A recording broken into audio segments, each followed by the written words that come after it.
हरे कृष्णा, राधे राधे भक्तों, आप सभी का स्वागत है आपके अपने चैनल पर संदीप भक्ति ज्ञान गंगा में। भक्तों, देवशयनी एकादशी आने वाली है, जो बड़ी एकादशी में से एक मानी जाती है और 4 महीने के लिए भगवान योग निद्रा में जाने वाले हैं।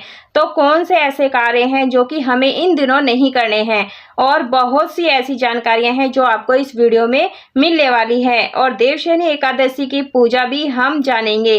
भक्तों, आषाढ़ मास के शुक्ल पक्ष की एकादशी को देवशयनी एकादशी, हरि शयनी एकादशी आदि कई नामों से जाना जाता है। भक्तों, आप यह पूजन आप अपने घर के मंदिर में भी कर सकते हैं, और या इस प्रकार से चौकी लगा करके भी आप इस पूजन को कर सकते हैं। चौकी आप पूर्व दिशा की ओर या उत्तर पूर्व दिशा की ओर रख करके पूजन करना है। और देखिए, मैंने एक छोटे से गमले में यहाँ पर तुलसी मैया लगाई हुई हैं, तो आप यह तुलसी का छोटा सा गमला भी रख सकते हैं, या फिर आप 10वीं तिथि के दिन आप तुलसी के टहनी को तोड़ करके जल में रख करके भी पूजन कर सकते हैं। तो देखिए, हमने यहाँ पर पीला वस्त्र बिछाया है, जो कि भगवान विष्णु की पूजा में पीले रंग का अत्यधिक महत्व होता है। भक्तों, इस पूजा में जो है देवशयनी एकादशी की पूजा में सैया पर, नाग सैया पर लेटे हुए भगवान विष्णु की पूजा करना शुभ माना जाता है। तो इस तरह से हमने फूलों का आसन दे करके गणपति जी को भी विराजमान कर लिया है, धूप दीप को यहाँ पर स्थापना की है। भक्तों, बहुत बड़ी एकादशी है, तो अगर आपने अभी तक एकादशी व्रत शुरू नहीं किया है और अगर आप करना चाहते हैं तो देवशयनी एकादशी जो है, इससे आप व्रत शुरू कर सकते हैं। तो भक्तों, देखिए, मैंने यहाँ पर एक थाली ली है। आप पीतल की, तांबे की, कांसे की भी ले सकते हैं, या फिर ये स्टील की थाली भी ले सकते हैं। उसमें चंदन से स्वास्तिक बनाएं। इस प्रकार से आप कोई भी शुभ चिन्ह बना सकते हैं। तो यहाँ पर फूलों का आसन दे। तो देखिए भक्तों, शिव पुराण के अनुसार आषाढ़ मास की एकादशी के दिन भगवान विष्णु क्षीर सागर में योग निद्रा में चले जाते हैं, इसलिए इस तिथि को देवशयनी एकादशी कहा जाता है। इस एकादशी के 4 महीने बाद देव प्रबोधनी एकादशी भगवान विष्णु जो है जागते हैं। तो देखिए, इस प्रकार से मैंने लड्डू गोपाल जी को विराजमान किया है, क्योंकि भक्तों, लड्डू गोपाल जी भगवान विष्णु जी का ही बाल स्वरूप है, 8वें अवतार हैं। तो आप लड्डू गोपाल जी का भी पूजन करें, गाय के कच्चे दूध से स्नान कराएं और शुद्ध जल से भी स्नान कराएं। ओम नमो भगवते वासुदेवाय नमो नमः मंत्र का जाप जरूर से करते रहें। भक्तों, एकादशी व्रत के नियम 10वीं से शुरू हो जाते हैं। 10वीं तिथि में आपको शुद्ध सात्विक भोजन करना चाहिए। चावल, मसूर की दाल, कटहल, मूली, ये सारी चीजें आपको नहीं खानी चाहिए। 10वीं तिथि से ही सुहागन महिलाएं अपने बाल को जो धुल लें, और इस प्रकार से जो जल है इसे आप तुलसी गमले आदि में डाल दें। और देखिए, इत्र की सेवा आप जरूर से दें, क्योंकि इत्र जो है हमारे भगवान जी को अत्यधिक प्रिय होता है। तो इस प्रकार से आप इत्र की सेवा जरूर करें। तो आप अपने बाल धो लें। एकादशी के दिन जो है बाल नहीं धोए जाते हैं।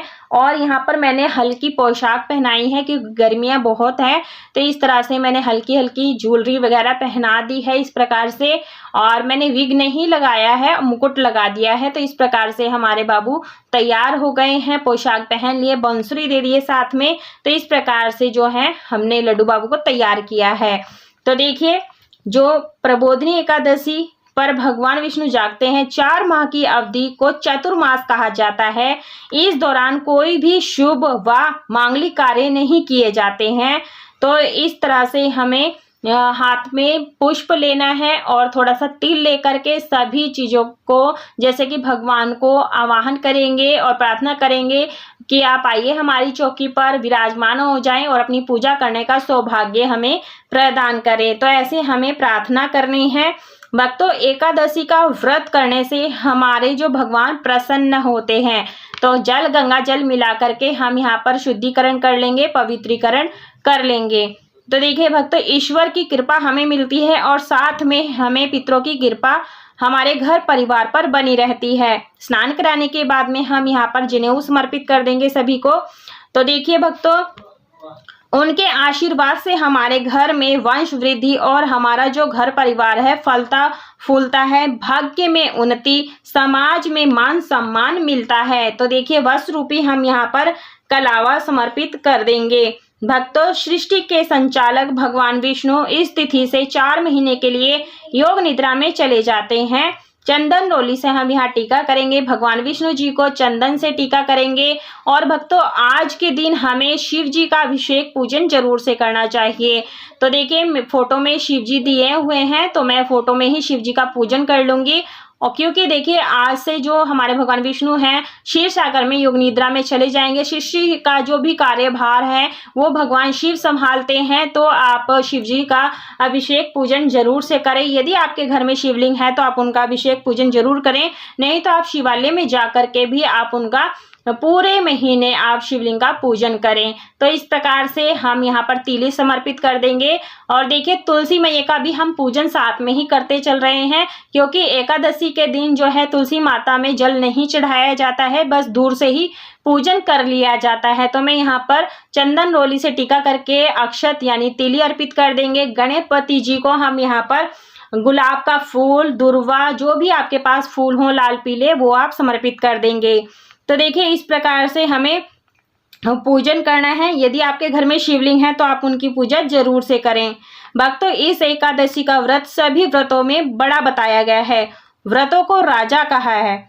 हम कोई भी व्रत करें या ना करें, लेकिन एकादशी का व्रत हम सभी को जरूर से करना चाहिए।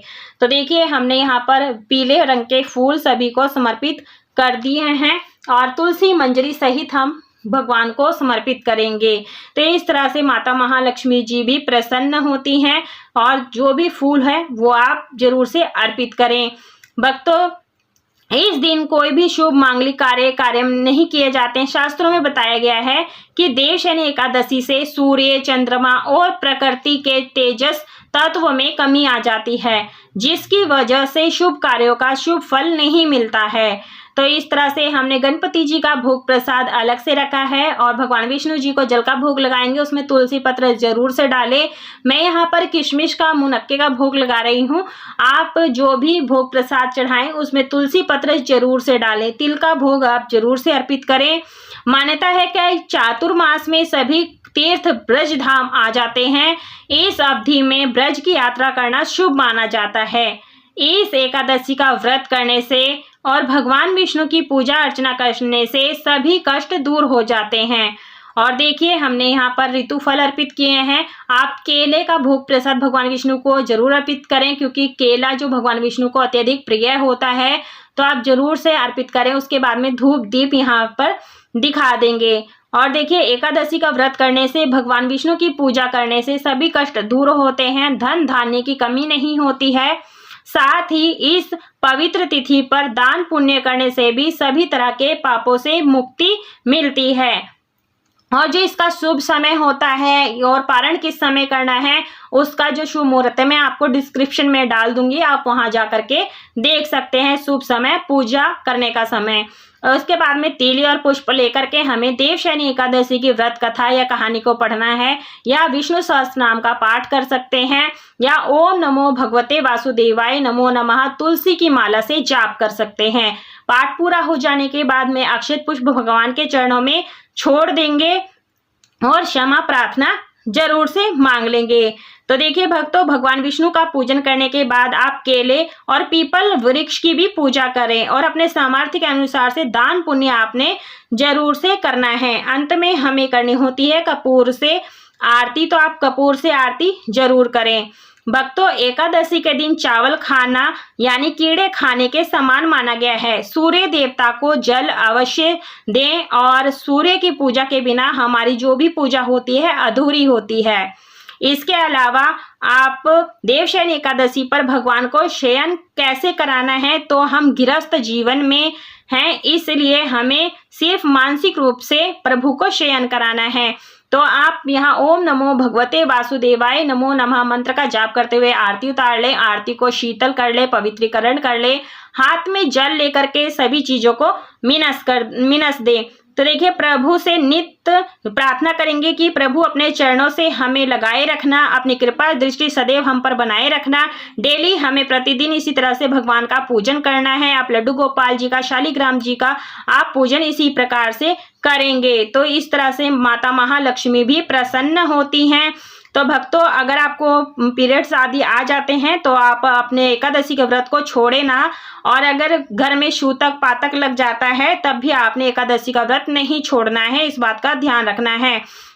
और तुलसी के नीचे आपने धूप दीप अवश्य जलाना। वीडियो पसंद आई हो पूजा विधि की वीडियो को लाइक शेयर सब्सक्राइब जरूर से कीजिएगा। कमेंट बॉक्स में राधे राधे अवश्य लिखिएगा। पूरा वीडियो देखने के लिए धन्यवाद।